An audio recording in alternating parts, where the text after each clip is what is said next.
안녕하세요. 서울에 살고 있는 20대 후반의 여자입니다. 집에 있기보다는 외출해서 사람도 만나고 쇼핑도 하는 걸 좋아해서 사실 이런 채널을 즐겨 듣지는 않았어요. 그런데 한창 결혼 문제로 힘들 때 이곳의 사연을 우연히 듣게 되었는데 비슷한 고민을 가진 사연자의 얘기에 빠져들어 눈물까지 흘리게 되더라고요. 그때 마음이 좀 치유가 된 느낌이랄까요? 나 같은 사람이 또 있구나. 나만 힘든 게 아니구나. 이런 생각을 하면서요. 그렇게 이곳의 사연을 꾸준히 듣게 되었답니다. 그러다 보니 벌써 그 남자와 헤어진 지 1년 가까이 흘렀네요. 이제 마음의 상처도 많이 아문 것 같아요. 이 채널에서 받았던 위로를 다른 분들께도 드리고 싶어서 용기 내 사연을 써봅니다. 지금 생각하면 정말 현명한 선택을 했던 저의 이야기. 한번 들어주시겠어요? 그 당시 전 서울 강남의 어느 성형외과에서 원무과 직원으로 일하고 있었습니다. 상담을 진행하진 않았고 주로 접수와 결제 담당이었어요. 빌딩의 한 층을 통으로 썼기 때문에 규모가 꽤 컸거든요. 그래서 직원들이 많았고 예약하는 환자들도 많아서 매일 정신없이 일했었어요. 원무과 쪽은 처음이어서 일을 배우느라 더 정신이 없는 상태였죠. 병원은 16층짜리 빌딩에 있었는데 다른 회사나 로펌도 있었어요. 아침에 엘리베이터를 기다리는데 어느 날부터인가 어떤 남자가 눈에 띄더라고요. 항상 세련된 양복 차림에 참 훈훈한 남자였어요. 몸매가 호리호리하고 얼굴도 여자들이 좋아할 정도로 잘생겼고요. 하루는 병원 사람들이랑 점심을 먹고 들어오는데 또 그 남자와 마주친 거예요. 그러자 다른 직원들이 쑥덕대기 시작하더군요. 저 남자 진짜 훈남이다. 보면 가슴이 떨린다니까. 저번에 누가 봤는데 로펌으로 들어가더래. 혹시 변호사 아니야? 저 얼굴에 변호사면 대박이다. 뭐 그냥 그런가 보다 싶었죠. 그때는 병원 일 끝나면 퇴근해서 친구들이랑 놀기 바빴고 격일마다 운동도 열심히 해서 인생이 너무 재밌는 시절이었거든요. 그래서 남자에게는 별로 관심이 없었죠. 또 전혀 상관없는 사람이기도 했으니까요. 그런데 이상하게 자꾸 그 남자랑 눈이 마주치는 거예요. 나중에 안 거지만 그 남자가 제 쪽을 계속 쳐다봐서 그런 거였어요. 그로부터 한 달 정도 지났을까요? 퇴근하는데 비가 막 내리더라고요. 그래서 택시를 잡으려고 하는데 갑자기 누가 옆으로 쓱 다가오더군요. 놀라서 옆으로 얼른 피하고 보니 우산을 든 그 남자였어요. 혹시 버스 타시면 같이 정류장까지 가실래요? 전 버스 타러 가거든요. 네? 아니요. 전 여기서 그냥 택시 타려고요. 지금 막히는 시간이라 택시 타면 요금 엄청 나올 텐데. 어디까지 가시는데요? 집이 그렇게 멀지 않아서 괜찮아요. 배려해 주셔서 감사합니다. 마침 택시가 와서 얼른 잡아 탔어요. 힐끗 뒤를 보니 남겨진 남자가 택시를 멀거니 보고 있더라고요. 그런데 그 이후로 저를 만나면 먼저 인사를 건네기 시작하는 거예요. 다른 직원들이 그 모습을 보고 난리가 났죠. 남자는 혼자 점점 친한 척을 하더니만 같이 저녁을 먹자더군요. 사실 그렇게 싫지는 않아서 함께 식사까지 하게 되었어요. 전 12층 로펌에서 일해요. 변호사 5년 차고요. 다른 거 하다가 다시 로스쿨 들어가서 공부하고 지금까지 일만 했어요. 그래서 그런가 여자친구 없이 지낸 지 엄청 오래됐네요. 아, 네. 근데 왜 그런 말을 하세요? 혹시 저한테 관심 있어요? 네. 몇 달 전부터 언제 말을 걸어야 하나 타이밍 보고 있었는데 몰랐어요. 이런 말 부끄럽지만 완전 제 스타일이거든요. 잘생긴 남자가 호감이 있다는데 싫은 여자는 없을 거예요. 하지만 처음에는 많이 망설였어요. 제가 좀 화려하게 생긴 스타일이라서 특히 남자들이 오해를 많이 하거든요. 남자친구가 많을 것 같다는 둥, 매일 나가 놀 것 같다는 둥. 그래서 그런지 어릴 때부터 사람을 사귈 때 경계를 많이 했어요. 그래도 남자친구가 조심스럽게 다가와준 덕분에 결국 마음의 문을 열고 사귀게 되었답니다. 사실 오래 사귈 거라고 생각은 안 했는데 진중하고 배려심 깊은 사람이더라고요. 늘 따뜻하게 대해주는 모습에 반해 그렇게 1년을 만나게 되었어요. 중간에 병원 일을 관두고 싶었던 순간도 많았는데 남자친구를 매일 볼 수 있는 직장이어서 그나마 참고 다니기도 했고요. 아직 어렸기 때문에 결혼은 전혀 생각하지도 않았는데 30대인 남자친구는 결혼 이야기를 자주 꺼내더라고요. 둘이 함께하는 미래에 대해서 자연스럽게 말하기도 하고요. 그래서 이렇게 사귀다가 이 남자랑 결혼하게 되는 건가 싶었죠. 근데 자기는 왜 매일같이 결혼 얘기를 해? 정작 나한테 프로포즈는 안 하면서. 자기도 결혼 생각하고 있어? 난 자기가 어리니까 기다리고 있었지. 사실 빨리 결혼해서 얼른 둘이 살고 싶어.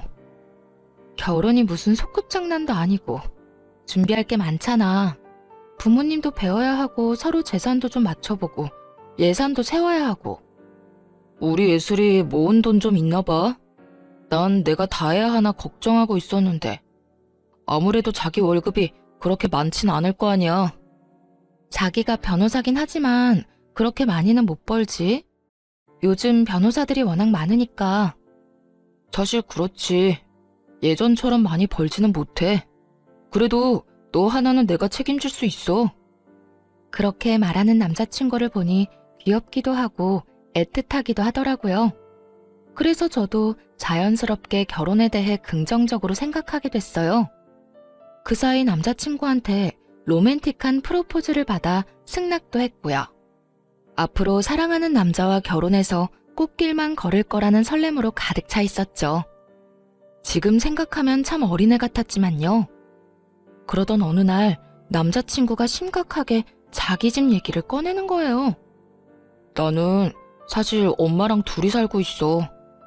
아버지가 나 대학생 때 갑자기 병으로 돌아가셔서 엄마가 우울증에 걸리셨거든. 로스쿨 다니느라 집도 팔아서 더 작은 집으로 이사 갔고 그나마 내가 변호사가 돼서 다행이지.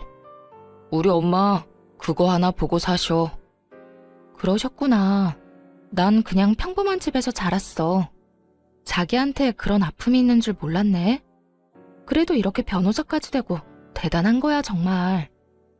저기 내가 엄마한테 자기에 대해 말씀드려봤거든. 여자친구 있다고. 결혼 생각한다고 하니까 직업이랑 집안을 바로 물으시더라고.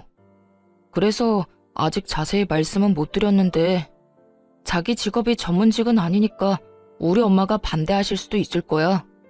어쩌면 좀 모질게 구실 수도 있고. 그래? 좀 걱정되긴 한다. 난 자기 어머님이 반대하시면 억지로 결혼할 마음은 없어. 자기 너무 냉정하게 말한다.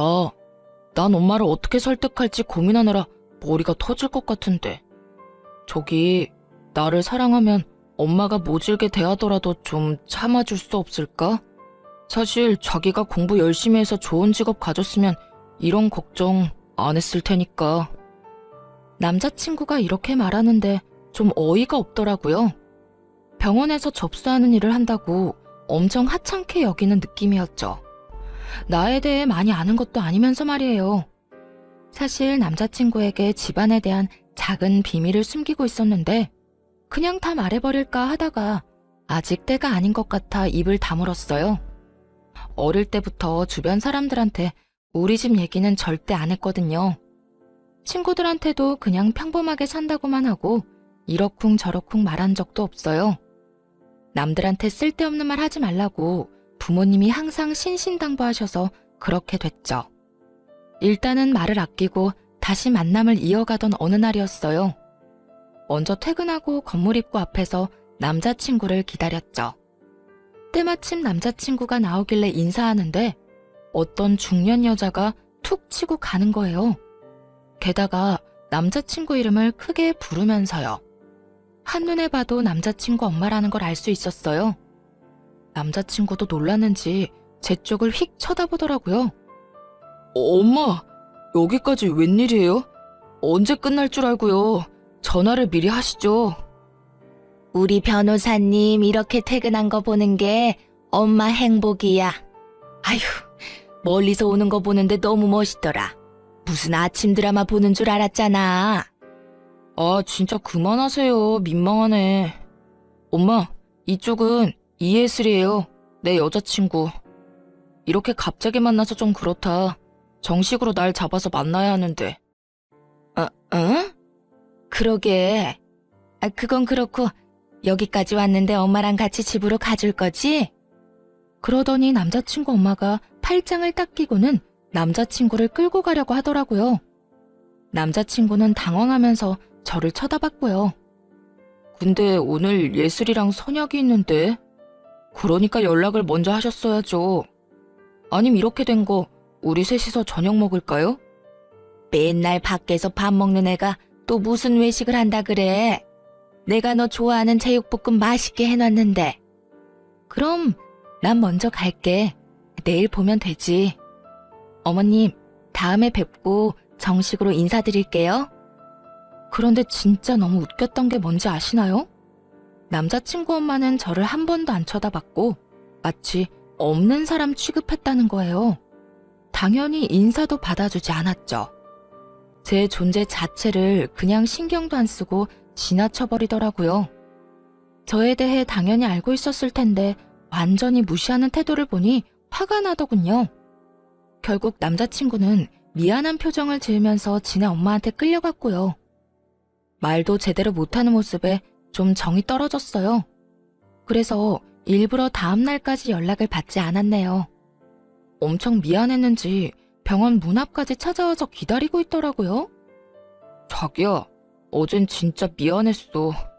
전화 안 받아서 내가 얼마나 걱정했는 줄 알아? 어머님이 나를 어떻게 생각하는지 아주 잘 알겠던데. 그래도 그렇지 사람을 앞에 두고 어떻게 그렇게 모르는 척을 하셔? 그러게 말이야. 나도 집에 가는 길에 엄청 뭐라고 했어. 우리 엄마가 원래 그런 분이 아닌데 진짜 미안해. 어제 나 처음 보신 거잖아. 뭐라고 하셔? 자기한텐 솔직하게 말하셨을 거 아니야. 숨기지 말고 말해봐. 뭐 별로 좋은 얘기는 안 하셨어. 그냥 모르는 척하고 넘겨줘. 내가 우리 엄마는 잘 설득할게. 아, 말해보라고. 나도 알아야 앞으로 어떻게 할지 생각해볼 거 아니야. 생긴 게 날라리 같고 치마도 너무 짧다고. 그렇게 어린 것 같지도 않은데 정숙하지 않다고 하시네. 어젠 좀 치마가 짧긴 했지. 난 그런 거 좋아하지만. 날라리라니. 진짜 어이가 없더라고요. 어차피 곧 우리 집에도 인사를 가야 하니까 이번 기회에 다 털어놓기로 했어요. 우리 집에 인사 오기 전에 미리 말할 게 있어. 무슨 말인데? 혹시 무슨 달동네 산다는 말 아니지? 자기 경제 사정 안 좋다는 건 나도 짐작했어. 괜찮아. 아니? 그건 아니야. 우리 집 가면 놀랄까봐 미리 말해주는 거야. 사실 내가 지금 일하는 병원 원장이 우리 오빠야. 우리 오빠가 성형외과 전문이거든. 진짜야? 아, 그래서 거기서 일하는 거구나. 그럼 자기가 해외에서 학교 나왔다고 한 것도 진짜겠네. 사실 안 믿었거든. 나 미국에서 대학 다니다가 사정이 있어서 다시 한국으로 돌아온 거야. 우리 집 못 살지 않아. 자기랑 결혼하려는 이유 중 하나가 뭔지 알아? 자기가 내 배경 안 보고 나 그대로를 사랑해줘서야. 암튼 일단 가보면 알겠지. 너무 걱정하지 마. 자기가 그렇게 말하니까 얼떨떨하면서도 좀 무섭네. 나 마음에 안 들어 하실까봐 걱정된다. 네, 맞아요. 사실 아버지께서 부동산으로 재산을 많이 불리셔서 부유하게 자랐답니다. 서울에 빌딩 포함해서 건물이 3채 정도 있는 걸로 알고 아버지는 임대업 전문으로 투자회사를 하고 계시고요. 다행히 오빠가 의사가 되어준 덕분에 저는 자유롭게 자랐어요. 그런데 디자인을 전공해 뉴욕으로 대학을 갔다가 교통사고로 다리를 다쳤거든요. 그래서 어쩔 수 없이 졸업을 못하고 귀국하게 된 거였답니다. 공부를 못하게 되니까 미래도 불투명해져서 심적으로 정말 힘든 시기였어요. 방황도 많이 해서 부모님 속도 많이 썩였죠. 방에만 처박혀 있으니까 보다 못한 부모님이 끌어내서 일을 시키신 거였어요. 오빠 병원에서 아르바이트라도 하라면서요. 확실히 규칙적인 일상을 보내고 사람들이랑 대화도 하니까 많이 건강해졌어요. 거기다 남자친구를 만나게 되면서 더욱 생기가 생기고 웃음도 많아져서 그런지 부모님도 벌써부터 남자친구를 좋게 생각하고 계시더라고요. 그래서 용기 내서 남자친구랑 집에 간다고 말씀드릴 수 있었죠. 드디어 우리 집에 인사하러 오는 날이 되었어요. 집을 본 남자친구가 말을 잃고 벙쪄 있더라고요. 여기가 자기 집이란 말이야? 그 뉴스에 나오는 강남에서도 비싼 펜트하우스잖아. 나 이런 데 처음 들어와 봐. 집으로 들어가니 부모님이 반갑게 맞아주셨고 같이 저녁을 먹었죠. 남자친구 집안에 대한 얘기는 거의 안 했어요. 아버지가 홀어머니 얘기를 들으시곤 한동안 아무 말도 안 하시더라고요. 아버지를 설득할 자신은 있었지만 은근히 걱정됐죠. 자네에 비해서 우리 딸이 아직 많이 어려. 그래서 난 사실 결혼시키고 싶지는 않네. 근데 우리 딸이 남자를 소개시켜준 게 처음이란 말이야. 또 어려운 집안 사정에도 변호사까지 된 자네가 대단하다고 생각하네. 예슬이 네가 잘 살 자신 있으면 엄마도 반대하진 않아. 근데 결혼이라는 건 정말 신중하게 결정해야 돼. 너희만 같이 사는 게 아니라 가족과 가족이 만나는 거야. 아버님, 어머님, 저를 믿어주십시오. 제가 예슬이에 비해 정말 부족한 것 잘 알고 있습니다. 그래도 온 힘을 다해서 예슬이 행복하게 해주겠습니다. 우리는 예슬이 정말 부족한 거 없이 키웠네. 근데 자네랑 결혼하면 고생하지는 않을까 걱정되는 건 사실이야. 지금 연봉이 그렇게 많지는 않은 것 같은데 앞으로 포부가 어떻게 되나? 네. 지금 다니는 로펌에서 3년은 더 일을 배울 생각입니다. 어디에 소속되면 변호사도 어떻게 보면 그냥 월급쟁이 아닌가. 지금 그 로펌 내년에 다른 데로 이전한다고 하던데 좀 도와줄 테니 그냥 자네가 로펌을 하나 차리는 게 어떤가? 괜찮은 변호사들 데려다가 덩치 키우면 되지. 비즈니스가 별게 아니야. 다 그렇게 시작하는 거지. 그 말을 듣고 남자친구 얼굴이 환하게 밝아지는 게 눈에 보이더라고요.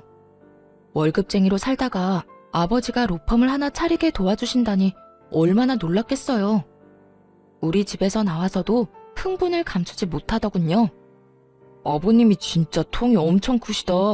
로펌을 차려주신다니. 자기를 만난 게 내 인생의 기적이야. 그동안 힘들게 살았는데 그래서 하느님이 자기 같은 귀인을 만나게 해주셨나 봐. 너무 앞서 나가지는 마. 내년 이후의 일이잖아. 지금은 우리 결혼 준비가 더 중요한 거 아니겠어? 그래서 말인데 우리 집에 대한 얘기는 자기 어머님한테 말 안 했으면 좋겠어. 왜 말을 하지 마? 우리 엄마 엄청 좋아하실 텐데.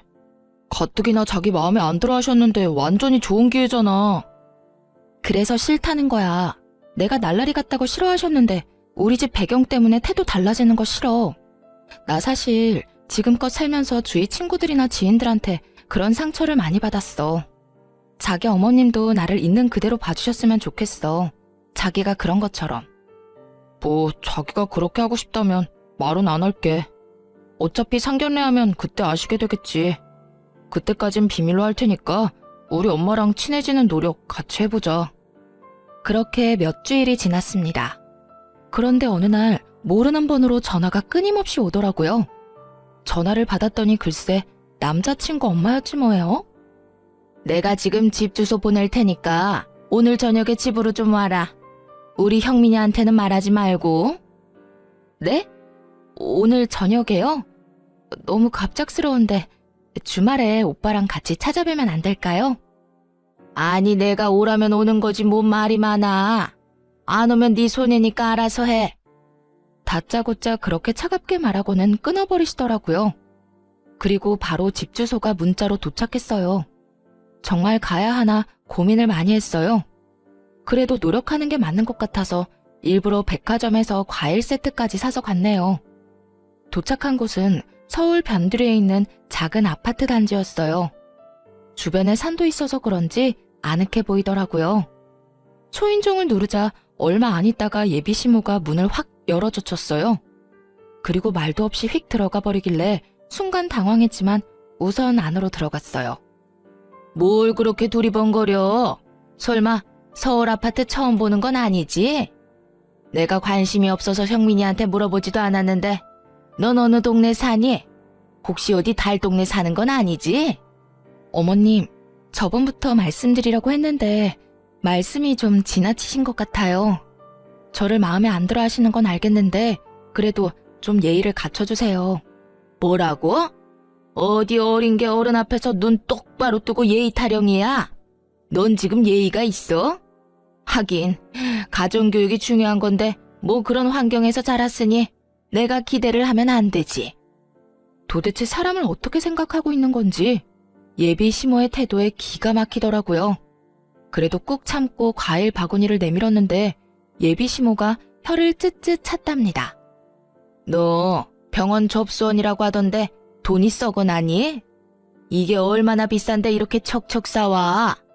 이런 것만 봐도 네 머리가 얼마나 텅텅 비었는지 알겠다. 어머님께서 과일 좋아하신다고 해서 일부러 멀리까지 가서 사온 거예요. 그냥 맛있게 드셔주세요. 그렇게 많이 안 비싸요. 아이고, 이게 안 비싸다고? 네 수입이 뻔한데 낭비가 너무 심한 거 아니니? 데이트할 때 우리 아들 돈 다 털어먹는 거 아니야? 힘들게 돈 벌어서 뭔 짓인지.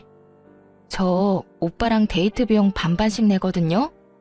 마음에 안 드신다고 해도 왜 그렇게 절 대하시는지 잘 모르겠네요. 저는 그냥 어머님이랑 친해지고 싶어서 온 거예요. 우리 아들 구워 삶은 것도 모자라서 나도 어떻게 해보려고? 어림도 없지. 그래, 우리 아들이랑 그렇게 결혼하고 싶으면 오늘 저녁 좀 차려봐. 내가 우리 아들 밥 하나는 참 잘해 먹였어. 너랑 결혼했다가 라면만 먹게 할 순 없으니까 요리 솜씨가 어떤지 좀 보자. 만약 제대로 못하면 절대 우리 아들이랑 결혼 못할 줄 알아. 저 말 들으니 진짜 기가 막히더라고요. 저요, 여태껏 밥 한 번 안 하고 자랐어요. 자랑하는 게 아니라 항상 집에 도우미 아주머니가 계셨거든요. 앞으로도 청소며 요리에 매달릴 생각 없었고요. 그리고 결혼하면 둘이서 알아서 밥 차려 먹고 잘 살 텐데 예비 시모가 말하는 것을 들으니 무슨 노예를 구하는 것 같았죠. 저는 결혼해도 일할 거예요. 집에서도 요리해 본 적 없고요. 부모님도 저한테 밥 차리라고 말씀하신 적 없어요. 무슨 며느리 뽑는 선발전 하는 것도 아니고 밥 못하면 결혼 못한다고 말씀하시는 게 너무 어이가 없네요. 저 그만 가볼게요. 이거 말하는 꼬락서니 좀 봐. 야, 너 거기 안 서? 나가기만 해봐. 당장 부엌으로 들어가. 예비 시모의 눈이 갑자기 휙 돌더니만 제 목덜미를 잡아채더군요. 그러고는 주방으로 막 끌고 가기 시작했어요. 순간 너무 무서웠죠. 내가 우리 아들을 어떻게 변호사로 만들었는데 니까짓 게 뭔데? 가진 게 없고 이뤄놓은 것도 없으면 뭘 해줄 수 있는지 보여줘야 하는 거 아니야? 집에서 우리 아들 수발 잘 들고 밥이라도 잘해야 할 거 아니야? 예비 시모를 확 밀치며 말했어요. 이게 무슨 짓이에요? 사람 죽일 일 있어요? 그쪽 아들이랑 결혼 안 하면 되죠? 당장 헤어져 줄게요. 이제 만족하세요? 비켜요. 그대로 달려서 현관문으로 갔죠. 눈물이 하염없이 나고 목은 너무 아프고 살면서 이런 일은 처음이었어요. 그때 정말 짠 것처럼 남자친구가 들어오더군요. 제 얼굴을 보고는 깜짝 놀라 자기 엄마한테 무섭게 소리치기 시작했어요. 이게 뭔 짓이에요? 내가 예슬이 부르거나 연락해서 이상한 짓 하지 말라고 했죠? 변호사가 뭐 그렇게 대단하다고 만나는 여자들마다 떼어놓으려고 난리냐고. 진짜 미쳤어요? 예, 난 다 너를 위해서 그러는 거지. 그깟 변호사라니? 네 얼굴에 네 직업이면 열쇠 3개는 기본으로 주는 여자도 만날 수 있단 말이야. 어디서 맨날 거지 같은 애들만 데려오니까 그러는 거 아니니? 그 말을 듣자 정신이 확 들더군요. 그동안 믿었던 남자친구한테도 배신감이 들었고요.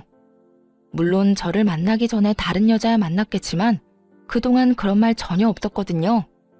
저번에 그 선생이라는 계집애도 떨쳐내느라 얼마나 힘들었는데. 그런데 이번엔 이런 날라리 꽃뱀을 데려와? 자기야, 일단 나가자. 내가 다 설명할게. 소리치는 예비 시무를 뒤로 하고 겨우 나왔습니다. 남자친구의 차에서 진정될 때까지 멍하게 앉아 있었어요. 이런 일이 생기다니 진짜 꿈을 꾸는 것 같더라고요. 남자친구한테 가기 전에 미리 말을 해놔서 다행이지. 저 혼자였다면 더 못된 일도 당했을 것 아니겠어요? 엄마가 한 말은 너무 신경 쓰지 마. 내가 다 미안하다. 자기야, 이런 일로 나 버리는 거 아니지? 자기가 원하면 엄마랑 인연 끊고 살게. 진짜야. 나도 정말 지긋지긋해. 그래도 키워주신 엄만데 어떻게 천륜이 끊어지겠어. 나랑 인연을 끊는 게 훨씬 빠를 것 같은데. 그리고 다른 여자 얘기는 뭐야? 다 지나간 일이니까 굳이 말 안 한 거야. 예전에도 결혼할 여자가 있긴 했어. 근데 엄마가 하도 괴롭혀서 결국 헤어졌거든. 그럼 나한테 그 말도 했어야지. 그래야 자기 어머님이 어느 정도인지 알잖아. 난 오늘 일 너무 충격적이야. 내가 대신 이렇게 빌게. 진짜 미안해. 그래서 자기 집안에 대해서 미리 말하자고 한 거야. 그러면 엄마가 잘 대해주실 게 확실하고 결혼까지 아무 문제 없으니까. 그거야 자기한테 유리한 입장인 거고 내가 굳이 그렇게까지 하면서 결혼할 필요는 없는 것 같아. 우리 좀 생각할 시간을 갖자. 당분간 연락하지 마.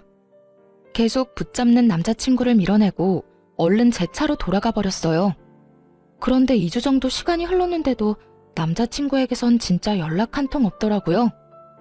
이렇게 끝내는 게 맞다고 수십 번 되뇌면서도 괘씸한 마음이 들었죠. 참 이상하게도 건물 안에서도 마주치질 않더군요. 그렇게 일주일이 더 지났는데 엘리베이터 앞에서 드디어 남자친구를 마주쳤어요.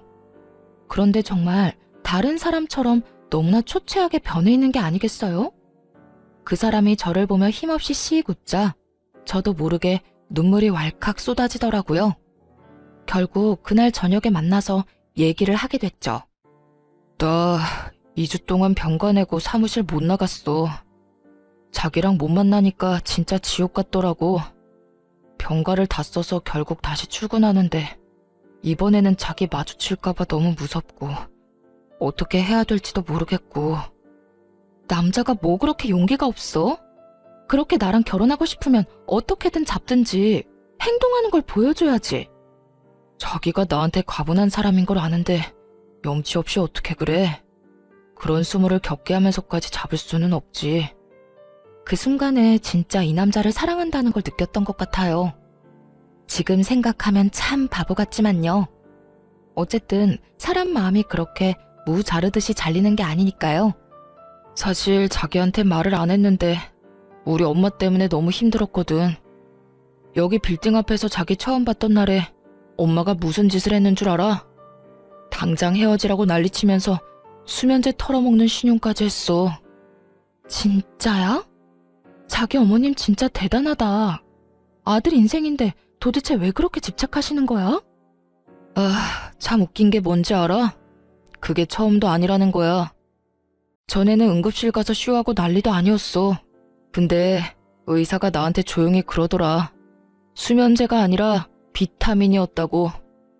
그래서 이젠 어머니가 그런 쇼를 해도 아무렇지도 않더라고. 사실 약이 아니라 비타민인 거 다 아니까. 미안하지만 그 말을 들으니까 난 더 이 결혼에 자신이 없어졌어. 어떻게 평생 자기 어머님을 견디면서 살겠어? 나랑 결혼하고 싶으면 자기가 확실히 해줘. 우리 집 얘기 안 하고 결혼 승낙 받아내. 그리고 절대 우리 결혼 생활에 터치 안 하시겠다고 확답 받아줘. 억지스러워 보여도 그게 내 조건이야. 그게 안 되면 앞으로 나한테 더한 요구도 할 뿐인 것 같아. 그러자 남자친구가 갑자기 무릎을 꿇더니 펑펑 울기 시작하더라고요. 내 평생 자기만큼 사랑한 여자는 없어. 자기를 지키기 위해서라면 뭐든지 할 거야. 어떻게든 엄마가 우리 일에 더 이상 참견 못하게 내가 확실히 정리할게. 나 조금만 기다려줘. 우리 안 헤어지는 거 맞지? 남자친구가 울면서 사정을 하기도 했고 저도 사랑하는 마음이 컸기에 우선은 일을 해결할 때까지 지켜보기로 했죠. 다시 만나니까 제 마음도 안정되는 게 느껴졌답니다. 그래도 사랑이 있으니 힘든 난관을 견딜 수 있을 거라는 순수한 믿음이 있었죠. 며칠 뒤 그 일이 있기 전까지는 말이죠. 병원에서 일하고 있는데 낯익은 여자가 저를 째려보며 들어오는 거예요. 눈을 다시 비비고 볼 정도로 이 상황이 믿기지가 않았어요. 맞아요. 남자친구의 어머니였어요. 그대로 얼어붙어서 예비 시모가 다가오는 걸 바라보고 있었죠. 예, 너 내가 좋게 해결하려고 했는데 가만히를 안 있는구나. 진짜 우리 아들하고 결혼을 한다. 이 말이지 감히.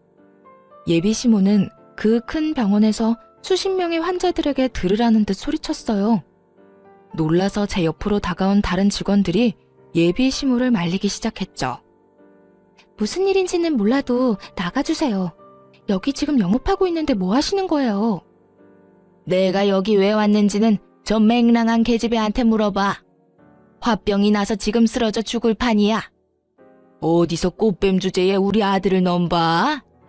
여기 있는 사람들한테 한번 다 말해볼까? 누구 편을 드는지? 지금 여기 사람들 많으니까 나가서 얘기하세요. 아무리 그래도 일하는 직장에 오셔서 지금 뭐 하시는 거예요? 이까지 접수대에서 일하는 주제에 뭔 대단한 거 한다고. 너 대학이나 제대로 나왔어? 너 같은 애들 뻔하지. 반반한 얼굴 하나 믿고 잘난 남자 꼬시려고 하는 거 내가 모를 것 같아? 너 당장 우리 아들한테서 떨어져. 그 확답 받을 때까진 난 절대 여기서 안 나간다. 그러고는 예비 시모가 갑자기 정수기 쪽으로 가더니 컵에 찬물을 담기 시작했어요. 하도 열을 내더니 물 마시려는가 보다 하는 찰나에 그걸 저한테 확 뿌린 거 있죠. 그 많은 사람 앞에서 물까지 뒤집었으니 정말 너무 화가 나고 견딜 수가 없더군요. 사람들이 수군대는 소리가 들려왔어요. 이에 질세라 탕비실로 가서 큰 물통에 물을 한가득 떠 예비 시모한테 확 뿌렸죠. 나 절대 당신 아들이랑 결혼 안 해. 걱정 붙들어 매세요. 나중에 절대 후회하지 말고 나한테 구질구질하게 매달리지 말아요. 알았어요? 이게 진짜 미친년이네. 감히 나한테 물을 뿌려?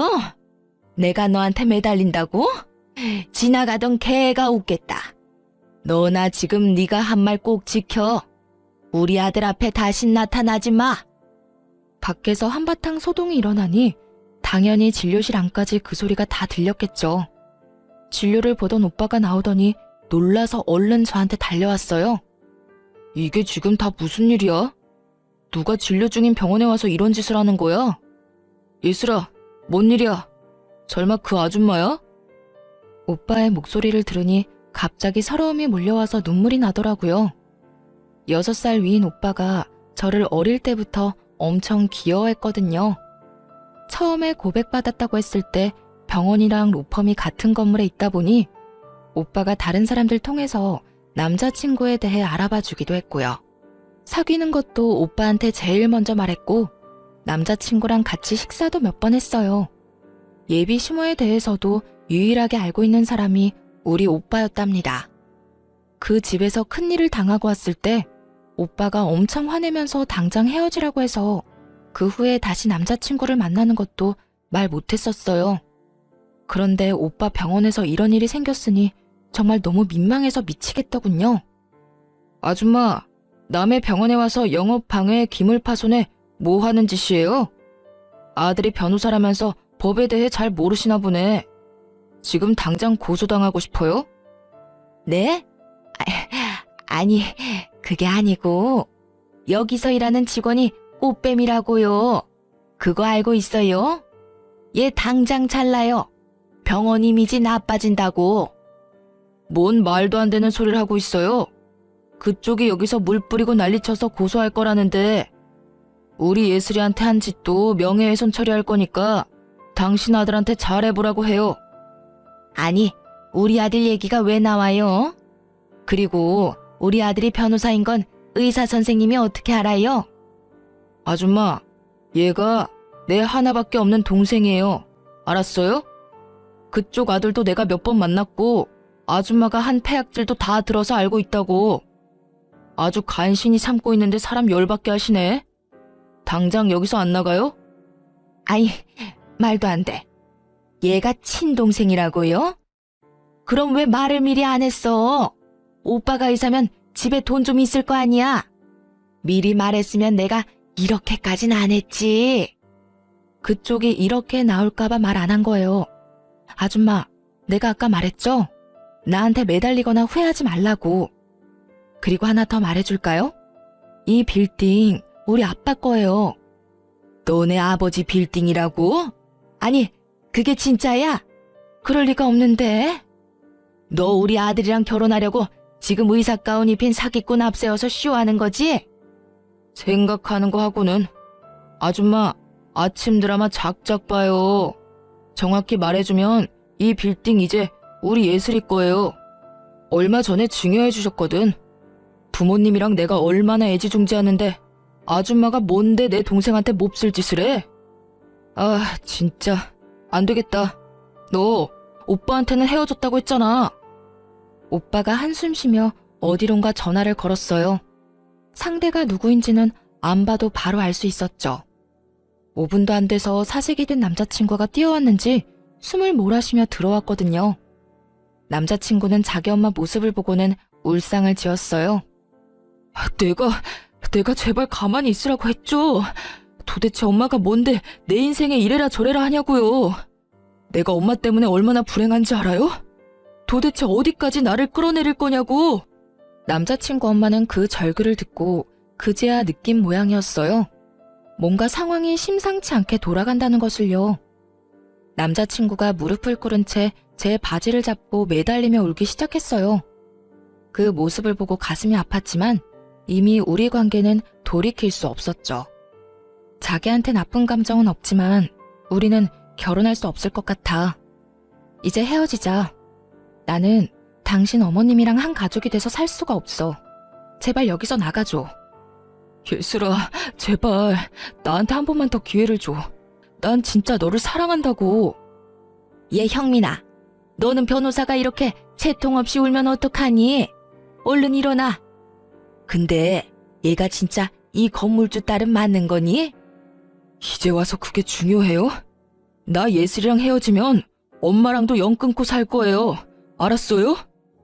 이제야 상황 파악이 됐는지 남자친구 엄마가 부드러운 목소리로 말하더군요. 예, 아가야. 내가 우리 아들을 생각하는 마음에 큰 실수를 한 것 같다. 우리 좀 진정이 되면 다시 얘기하자. 일하는 데 와서 미안하다. 오늘 이후로 다신 아줌마랑 마주칠 일 없을 거예요. 상황 다 알았으니까 이제 그만 가주세요. 지금 안 나가면 진짜 경찰 부릅니다. 강 과장님, 빨리 처리 좀 부탁드릴게요. 얼른 정리하고 정상 진료합시다. 원무과 과장님이 남자친구와 남자친구 엄마를 억지로 끌고 병원 밖으로 나갔어요. 오빠랑 직원들한테 이 일을 어떻게 설명해야 하나 정신이 아찔한데 문 밖에서 남자친구 엄마의 목소리만 또렷이 들려오더군요. 원무과 과장님한테 글쎄 뭐라고 했는지 아시나요? 근데 진짜 제가 이 건물주 딸 맞아요? 저 의사 동생이 맞고요? 저 의사가 여기 원장 맞아요? 예, 불러 들어온 복을 아주 뻥 차셨네요. 그 말을 들은 남자친구 엄마가 벙찐 채 이쪽을 바라보는데 얼굴이 점점 흑색으로 변하는 게 보이더라고요. 눈도 마주치기 싫어서 얼른 탕비실로 들어가 버렸어요. 30분쯤 지나고 오빠가 집으로 그만 가라고 해서 그 길로 퇴근했답니다. 그 이후로 남자친구 연락도 그냥 차단해버렸어요. 괜히 연락하고 변명을 들으면 미련 때문에 나쁜 선택을 할 것 같아서요. 오빠가 핸드폰 검사까지 하면서 완전히 뜯어말리기도 했고요. 한동안 남자친구 엄마가 다시 찾아올까봐 병원에 가지 않았는데 오빠도 아예 그만 일하는 게 좋겠다고 하더라고요. 그래서 짐도 챙겨오고 직원들에게 사과도 할 겸 마지막으로 병원에 갔죠. 그런데 어쩐지 쎄하더라니. 빌딩 앞에서 남자친구 엄마랑 딱 마주쳤지 뭐예요. 저를 발견하자마자 막 달려오더군요. 진짜 무슨 공포영화처럼 너무 무서워서 뒷걸음질까지 쳤네요. 그러더니 무턱대고 앞에서 무릎을 꿇었어요. 잠을 한숨도 못 잔 것처럼 머리는 엉망이고 옷도 엉망이고 말이죠. 아가야, 제발 나 좀 한 번만 봐주렴. 정말 미안하다. 우리 아들 한 번만 받아주면 내가 앞으로 네 앞에서 납작 엎드려서 살게. 응? 내가 우리 아들 일이라면 앞뒤 안 가리는 경향이 좀 있어. 잠깐 미쳤었나 봐, 아가야. 다 끝난 마당에 소름 끼치게 무슨 아가? 난 아줌마 얼굴 보는 것만으로도 끔찍해요. 내가 말하지 않았어요? 그쪽 아들이랑 다신 안 만날 거고 결혼도 안 할 거니까 나 찾아오지 말라고요. 그날 이후로 형민이가 짐 싸서 나가버렸어. 나한테 전화 한 통도 없고 그래서 잠도 못 자고 너한테 용서를 빌려고 매일 여기서 너만 기다렸단다, 아가야. 그 말이 더 소름 끼치네요. 나 다신 여기 안 올 거니까 앞으로 찾아오지 마요. 그리고 이제 다 끝난 사이지만 당신 아들은 당신 소유물이 아니에요. 아들 인생 망치지 말고 적당히 해요. 계속 따라오며 미안하다고 오는 그 여자를 떼어내느라 진짜 곤혹스러웠어요. 결국 빌딩 경비원분들한테 부탁해서야 겨우 쫓아버릴 수 있었죠. 그렇게 그 아줌마의 악연은 다행히 끝낼 수가 있었어요. 전 남자친구와는 그 후 3개월 뒤에 한 번 만난 걸로 인연을 마무리했고요. 지금도 그 사람을 생각하면 마음 한편이 아려요. 차라리 절대 못 헤어진다고 악이라도 썼다면 정이 더 떨어졌을 텐데 그 사람은 제가 연락할 때까지 한 번도 연락하지 않더라고요. 오빠를 통해 그 사람이 로펌을 그만뒀다는 사실을 알게 됐지만 연락하진 않았어요. 그런데 어느 날 그 사람에게서 메시지가 왔더군요. 물론 바보 같은 건 알지만 그래도 한 번 만나서 마무리를 짓고 싶더라고요. 자주 가던 공원에서 만나서 어색하게 얘기를 이어나갔죠. 우리 엄마가 병원 앞에서 매일 너 기다렸단 소리 들었어. 정말 미안해. 내가 알아서 해결했어야 했는데. 우리 엄마 아직도 나한테 별 미친 소리를 매일같이 하고 있어. 너 잡으라고 돈 많은 며느리 놓쳐서 평생 제정신으로 못 살겠다고. 나도 병원 오래 안 나갔다가 딱 한 번 갔어. 매일 기다리고 있는 줄은 몰랐지 뭐. 이제 다 끝난 일이야. 예슬아, 너무 미안해서 차마 돌아오라는 말은 하지 못하겠어. 근데 진짜 내 욕심으로 한 번만 다시 잡고 싶다. 나 엄마 집에서 나와서 혼자 살고 있어. 평생 엄마 안 보고 산다고 해도 나한텐 기회가 없을까? 나도 오빠한테 나쁜 감정은 없어. 그래서 더 힘들어. 부모님한테 제대로 말도 못하고 그냥 헤어졌다고만 했지만 나도 진짜 힘들다고. 근데 나는 오빠 어머님 얼굴을 다신 볼 자신이 없어. 영 끊겠다고 하지만 오빠랑 있는 동안은 어찌됐든 소식을 듣게 될 거잖아. 난 오빠보다 내 인생이 더 중요해. 그래, 잘 알고 있어. 마지막으로 나도 욕심 부려본 거야. 앞으로 좋은 사람 만나서 행복하게 살아. 그 사람과의 인연은 그렇게 끝이 났답니다. 저는 공부를 다시 하기 위해 곧바로 준비해서 다시 미국으로 유학을 떠났어요. 지금은 미국에서 생활 중인데 저녁에 이곳의 사연을 종종 듣고 있죠. 한국을 향한 향수를 달랠 수 있어서 참 좋아요. 가끔 오빠와 통화를 하는데 놀라운 소식이 뭔지 아세요? 그 아줌마가 아직도 빌딩 근처를 돌아다니는 것 같다고 하더라고요. 진짜 정신이 이상해진 거 아닐까 싶어요. 하긴 그렇게 돈 많은 집 며느리 찾으려고 난리치다가 자기 때문에 놓쳐버렸으니 저 같아도 속 쓰려서 제대로 못 살 것 같네요. 상처도 많이 받고 이상한 일을 겪은 터라 앞으로 결혼할 수 있을지 모르겠지만 지금은 우선 공부를 잘 끝내는 걸 목표로 지내고 있어요. 제가 타지에서 잘 살아갈 수 있도록 듣고 계신 분들이 힘을 주셨으면 좋겠습니다. 이야기 들어주셔서 감사드리고 좋은 날만